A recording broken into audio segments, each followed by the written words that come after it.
श्री राधा वल्लभ श्री हरिवंश।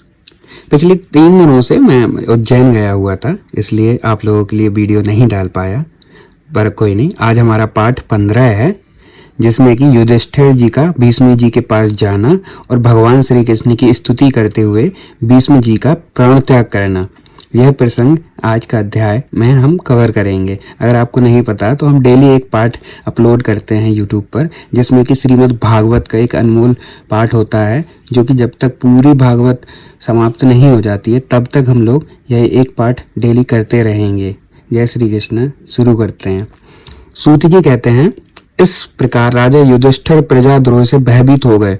फिर सब धर्मों का ज्ञान प्राप्त करने की इच्छा से उन्होंने कुरुक्षेत्र की यात्रा की, जहां भीष्म पितामह सैरसैया पर पड़े हुए थे। शौनकादि ऋषियों उस समय उन सब भाइयों ने स्वर्ण जटित रथों पर, जिनमें अच्छे अच्छे घोड़े जुते हुए थे, सवार होकर अपने भाई युधिष्ठिर का अनुगमन किया। उनके साथ व्यास, धौम्य आदि ब्राह्मण भी थे। शौनक जी अर्जुन के पास भगवान श्री कृष्ण भी रथ पर चढ़कर चले। उन सब भाइयों के साथ महाराज युधिष्ठिर की ऐसी शोभा हुई मानो यक्षों के घिरे हुए स्वयं कुबेर ही जा रहे हो। अपने अनुचरों और भगवान श्री कृष्ण के साथ वहां जाकर पांडवों ने देखा कि भीष्म पितामह स्वर्ग से गिरे हुए देवता के समान पृथ्वी पर पड़े हुए हैं। उन लोगों ने उन्हें प्रणाम किया। शौनक जी उसी रात भरतवंशियों के गौरव रूप भीष्म पितामह को देखने के लिए सभी महर्षि, देवर्षि और राजर्षि वहां आए। पर्वत, नारद, धौम्य, भगवान व्यास, बृहद्रक्ष, भरद्वाज शिष्यों के साथ परशुराम जी, वशिष्ठ, इंद्रपद, त्रित, गृत्समद, असित, कक्षीबान, गौतम, अत्रि, विश्वामित्र, सुदर्शन तथा और भी सुखदेव आदि शुद्ध हृदय महात्मागण एवं शिष्यों के सहित कश्यप, अंगिरा पुत्र बृहस्पति आदि मुनिगण भी वहां पधारे। भीष्म पितामह धर्म को और देश के काल विभाग को कहाँ किस समय क्या करना चाहिए इस बात को जानते थे। उन्होंने उन बड़भागी ऋषियों को सम्मिलित हुआ देखकर उनका यथायोग्य सत्कार किया। वे भगवान श्री कृष्ण का प्रभाव भी जानते थे। अंततः उन्होंने अपनी लीला से मनुष्य का सा वेश धारण करके वहां बैठे हुए तथा जगदीश्वर के रूप में हृदय में विराजमान भगवान श्री कृष्ण की बाहर और भीतर से दोनों जगह से पूजा की। पांडव बड़े विनय और प्रेम के साथ भीष्म पितामह के पास बैठ गए। उन्हें देखकर भीष्म पितामह की आंखें प्रेम की आंसू से भर गई। उन्होंने उनसे कहा, धर्मपुत्रों, हाय हाय, यह बड़े कष्ट और अन्याय की बात है कि तुम लोगों को ब्राह्मण धर्म और भगवान के आश्रित रहने पर भी इतने कष्ट के साथ जीना पड़ा, जिसके तुम कदापि योग्य नहीं थे। अतिरथी पांडु की मृत्यु के समय तुम्हारी अवस्था बहुत छोटी थी। उन दिनों तुम लोगों के लिए कुंती रानी को और साथ साथ तुम्हें भी बार बार बहुत से कष्ट झेलने पड़े। जिस प्रकार बादल वायु के बस में रहते हैं, वैसे ही लोकपालों के सहित सारा संसार काल भगवान के अधीन है। मैं समझता हूँ कि तुम लोगों के जीवन में ये जो अप्रिय घटनाएं घटित हुई हैं, ये सब उन्हीं की लीला है। नहीं तो जहाँ साक्षात धर्मपुत्र राजा युधिष्ठिर हों, गदाधारी भीमसेन और धनुर्धारी अर्जुन रक्षा का काम कर रहे हों, गांडीव धनुष हो और स्वयं श्री कृष्ण सौभद्र हो, भला वहाँ भी विपत्ति की संभावना है। ये काल रूप श्री कृष्ण कब क्या करना चाहते हैं, इस बात को कोई नहीं जानता। बड़े बड़े ज्ञानी भी इसे जानने की इच्छा करके मोहित हो जाते हैं। युधिष्ठिर, संसार की ये सब घटनाएं ईश्वर इच्छा के अधीन हैं। उसी का अनुसरण करके तुम इस अनाथ प्रजा का पालन करो, क्योंकि अब तुम ही इसके स्वामी और इसके पालन करने में समर्थ हो। ये श्री कृष्ण साक्षात भगवान हैं। ये सबके आदि कारण और परम पुरुष नारायण हैं। अपनी माया से लोगों को मोहित करते हुए ये यदुवंशियों में छिपकर लीला कर रहे हैं। इनका प्रभाव अत्यंत गूढ़ एवं रहस्यमय है। युधिष्ठिर, उसे भगवान शंकर, देवर्षि नारद और स्वयं भगवान कपिल ही जानते हैं, जिन्हें तुम अपना ममेरा भाई, प्रिय मित्र और सबसे बड़ा हितु मानते हो, तथा जिन्हें तुमने प्रेमवश अपना मंत्री, दूत, सारथिक तक बनाने में संकोच नहीं किया है। वे स्वयं परमात्मा हैं। इन सर्वात्मा, समदर्शी, अद्वितीय, अहंकार रहित और निष्पाप परमात्मा में उन ऊंचे नीचे कार्यों के कारण कभी किसी प्रकार की विषमता नहीं होती। युधिष्ठिर, इस प्रकार सर्वत्र सम होने पर भी देखो तो सही, वे अपने अनन्य प्रेमी भक्तों पर कितनी कृपा करते हैं। यही कारण है कि ऐसे समय में भगवान श्री कृष्ण ने मुझे साक्षात दर्शन दिया है। भगवत परायण योगी पुरुष भक्ति भाव से इनमें अपना मन लगाकर और वाणी से इनमें नाम की कीर्तन करते हुए शरीर का त्याग करते हैं। कामनाओं से तथा कर्म के बंधन से छूट जाते हैं। वे ही देव भगवान अपने प्रसन्न हाथ से और रक्त कमल के समान अरुण नेत्रों से उल्लसित मुख वाले चतुर्भुज रूप से, जिसका लोगों को केवल ध्यान के समय दर्शन होता है, तभी तक यही स्थित रहकर प्रतीक्षा करें जब तक मैं इस शरीर का त्याग न कर दूं। सूत जी कहते हैं, युधिष्ठिर ने उनकी यह बात सुनकर सरसैया सोए हुए श्री भीष्म पितामह जी से बहुत से ऋषियों के सामने ही नाना प्रकार के धर्मों के संबंध में अनेकों रहस्य पूछे। तब तत्ववेत्ता भीष्म पितामह ने वर्ण और आश्रम के अनुसार पुरुष के स्वाभाविक धर्म और वैराग्य तथा राग के कारण विभिन्न रूप में बतलाए हुए निवृत्ति और प्रवृत्ति रूप द्विविध धर्म, दान धर्म, राजधर्म, मोक्ष धर्म, स्त्री धर्म, भागवत धर्म, इन सब का अलग अलग संक्षेप और विस्तार से वर्णन किया।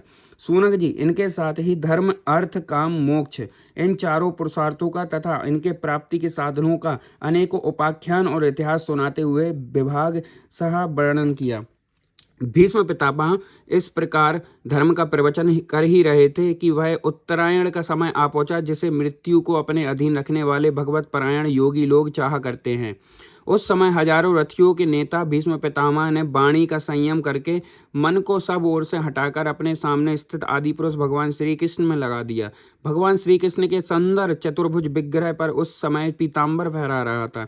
भीष्म जी की आंखें उसी पर एकटक लग गईं। उनको शस्त्रों की चोट से जो पीड़ा हो रही थी वह तो भगवान के दर्शन मात्र से ही तुरंत दूर हो गई, और भगवान की विशुद्ध धारणा से उनके जो कुछ अशुभ दोष शेष थे वे सभी नष्ट हो गए। अब शरीर छोड़ने के समय उन्होंने अपनी समस्त इंद्रियों के वृत्ति विलास को रोक दिया और बड़े प्रेम से भगवान की स्तुति की। भीष्मक जी ने कहा, अब मृत्यु के समय में अपनी यह बुद्धि जो अनेक प्रकार के साधनों का अनुष्ठान करने से अत्यंत शुद्ध एवं कामना रहित हो गई है, यदुवंश रोमणी अनंत भगवान श्री कृष्ण के चरणों में समर्पित करता हूँ, जो सदा सर्वदा अपने आनंदमय स्वरूप में स्थित रहते हुए ही कभी विहार करने की, लीला करने की इच्छा से प्रकृति को स्वीकार कर लेते हैं, जिससे यह सृष्टि परंपरा चलती है, जिनका शरीर त्रिभुवन सुंदर एवं श्याम तमाल के समान सांवला है, जिस पर सूर्य रश्मियों के समान श्रेष्ठ पीताम्बर लहराता रहता है और कमल सुदृढ़ मुख पर घुंघराली अलके ललकती हुई रहती हैं, उन अर्जुन सखा श्री कृष्ण में मेरी निष्कपट प्रीति हो। मुझे युद्ध के समय भी उनकी वह विलक्षण छवि याद आती है। उनके मुख पर लहराते हुए घुंघराले लाल बाल घोड़ों की ताप की धूल से मटमैले हो गए थे और पसीने की छोटी छोटी बूंदें शोभायमान हो रही थी। मैं अपने तीखे बाणों से उनकी त्वचा को बींध रहा था। उन सुंदर कवच मंडित भगवान श्री कृष्ण के प्रति मेरा शरीर, अंतःकरण और आत्मा समर्पित हो जाए। अपने मित्र अर्जुन की बात सुनकर तो तुरंत ही पांडव सेना और कौरव सेना के बीच में अपना रथ ले आए और वहां स्थित होकर जिन्होंने अपनी दृष्टि से ही शत्रु पक्ष के सैनिकों की आयु छीन ली, उन पार्थ सका भगवान श्री कृष्ण में मेरी परम प्रीति हो। अर्जुन ने जब दूसरे कौरवों की सेना के मुखिया हम लोगों को देखा, तब पाप समझकर वह अपने स्वजनों के वध के विमुख हो गया। उस समय जिन्होंने गीता के रूप में आत्मविद्या का उपदेश करके उसके सामयिक अज्ञान का नाश कर दिया, उन परम पुरुष भगवान श्री कृष्ण के चरणों में मेरी प्रीति बनी रहे। मैंने प्रतिज्ञा कर ली थी कि मैं श्री कृष्ण को शस्त्र ग्रहण कराकर छोड़ूंगा। उसे सत्य एवं ऊंची करने के लिए उन्होंने अपनी शस्त्र ग्रहण न करने की प्रतिज्ञा तोड़ दी। उस समय वे रथ के नीचे कूद पड़े और सिंह जैसे हाथी को मारने के लिए उस पर टूट पड़ता है, वैसे ही रथ का पहिया लेकर मुझ पर झपट पड़े। उस समय वे इतने बेग से दौड़े कि उनके कंधों का दुपट्टा गिर गया और पृथ्वी कांपने लगी। मुझ आतताई ने तीखे बाण मार मार कर उनके शरीर का कवच तोड़ डाला, जिससे सारा शरीर लहूलुहान हो रहा था। अर्जुन के रोकने पर भी वे बलपूर्वक मुझे मारने के लिए मेरी ओर दौड़ आ रहे थे। वे ही भगवान श्री कृष्ण जो ऐसा करते हुए भी मेरे प्रति अनुग्रह एवं भक्त वत्सलता से परिपूर्ण थे, मेरी एकमात्र गति हो, आश्रय हो। अर्जुन के रथ की रक्षा के सावधान जन श्री कृष्ण के बाएं हाथ में घोड़ों की रास थी और दाहिने में हाथ के चाबुक। इन दोनों की शोभा से उस समय जिनकी अपूर्व छवि बन गई थी, तथा महाभारत युद्ध में मरने वाले वीर जिनकी इस छवि का दर्शन करते रहने के कारण सारूप्य मोक्ष को प्राप्त हो गए थे, उन्हीं पार्थ सारथी भगवान श्री कृष्ण में मुझे मरणासन्न की परम प्रीति हो। जिनकी लटकीली सुंदर चाल, हाव भावयुक्त चेष्टाएं, मधुर मुस्कान और प्रेम भरी चितवन से अत्यंत सम्मानित गोपियां रास लीला में उनके अंतर्धान हो जाने पर प्रेमोन्माद से मतवाले होकर जिनकी लीलाओं का अनुकरण करके तन्मय हो गई थी, उन्हीं भगवान श्री कृष्ण में मेरा परम प्रेम हो। जिस समय युधिष्ठिर का राजसूय यज्ञ हो रहा था, मुनियों और बड़े बड़े राजाओं से भरी हुई सभा में सबसे पहले सबकी ओर से इन्हीं सबके दर्शनीय भगवान श्री कृष्ण की मेरी आंखों के सामने पूजा हुई थी। वे ही सबके आत्मा प्रभु आज इस मृत्यु के समय मेरे सामने खड़े हैं। जैसे एक ही सूर्य अनेक आंखों से अनेक रूपों में दिखता है, वैसे ही अजन्मा भगवान श्री कृष्ण अपने ही द्वारा रचित अपने शरीरधारियों के हृदय में अनेक रूप से जान पड़ते हैं।